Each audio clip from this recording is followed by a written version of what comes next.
Tonight on 2020, ABC News reveals the turmoil at the top of Scientology. Members swear allegiance to the church. Critics call it a cult. Scientology's spiritual headquarters is just up the road in Clearwater. Adam Cellini spoke with former members about how the religion ripped their lives and families apart, and he joins us with more. Adam. Alan, there seems to be two patterns with all these ex-members. They joined the church at a low point in their lives, and they left once they finally spoke with people outside of the church. As you take that journey, you become more and more you. You become more and more an individual. It's like Nazi Germany. You know, really, it's disgusting. I could understand how you'd be curious. I mean, you walk in and you go, what is it? It's money. It all comes down to money. It's not like a church that I was used to walking into. You know, it's very modern looking, you know, very, very clean. I don't see it as religion for myself.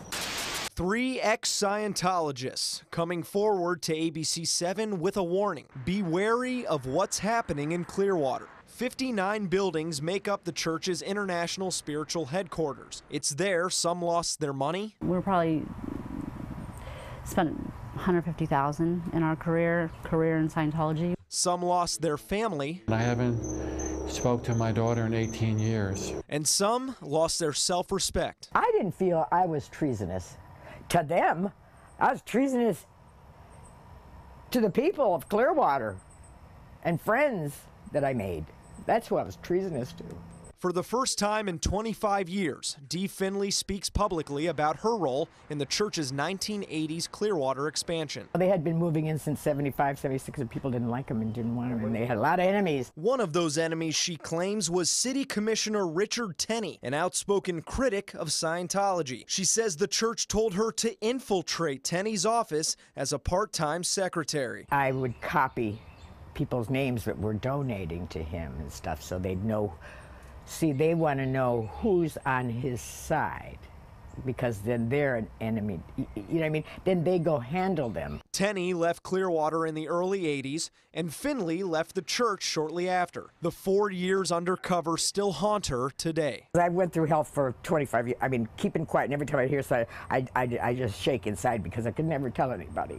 Jeanette Allen had more to lose when she started questioning the church. A husband, a teenage daughter, and a business in Clearwater where 90% of her clients were Scientologists. You start working in the community, you start getting jobs with Scientologists who have businesses in the community, and you start developing a life and creating a life in this community. Around 2009, Jeanette and her husband were caught speaking with ex-members, labeled suppressive persons or SPs by the church, and lost everything overnight. Our finances were cut off, our children's friends, and these, you know, 12, 13, 14-year-old children are emailing and Facebooking our children saying we can no longer talk to you. It's extremely traumatizing to lose everything that you've worked your entire life for, friendships, businesses.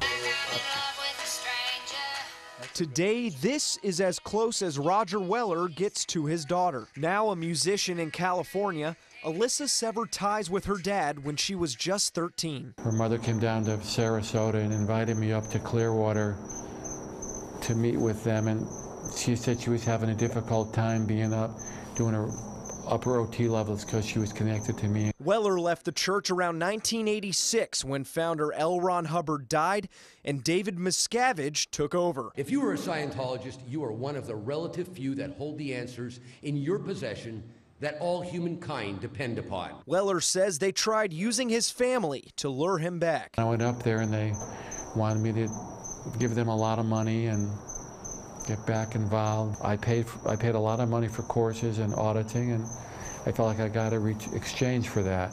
Never in Scientology was there anything in writing they're supposed to donate money. This was new. 65 boxes in Dee Finley's storage closet represent more than $10,000 of her money. Courses the church kept telling her were necessary. I gave them all that I had, pretty much, except for what to live on. Their solution is a course or a book. And so their solution is give me more money and we'll show you a better way. Why do they have to charge so much money? And why do they have to keep fundraising? They're fundraising every day. ABC 7 asked the center in Clearwater for comment on these alleged policies. but they never provided one. Last year, Jeanette Allen found someone who would admit to one of these policies on camera. So when there's somebody who's declared an SP, they're not allowed to talk to their children, or their children aren't allowed to talk to them anymore. Is that correct? What do they want? You know? But then your church members will get in trouble. That's correct. Why is that? Ex-members don't need an explanation. They don't want anybody talking to anybody else because they might leave the church or not want to give all their money. Once you start talking to former members, you get the truth, and they don't want you to know the truth. They don't want you to know the people's stories. The former members all feel Scientology did have a positive impact on their lives, but they also agree it's no religion. With this disconnection policy and asking you for money all the time, it has. If I was to read the definition of a cult and go through the list, I would have to say Scientology has become a cult. They dominate your time, they dominate your money, they dominate your social networks to a point where that's all you can see is this tunnel vision of that religion. And Alan, Scientologists are still expanding in Clearwater. The church has announced plans for the L. Ron Hubbard Hall, a 3,500-seat auditorium.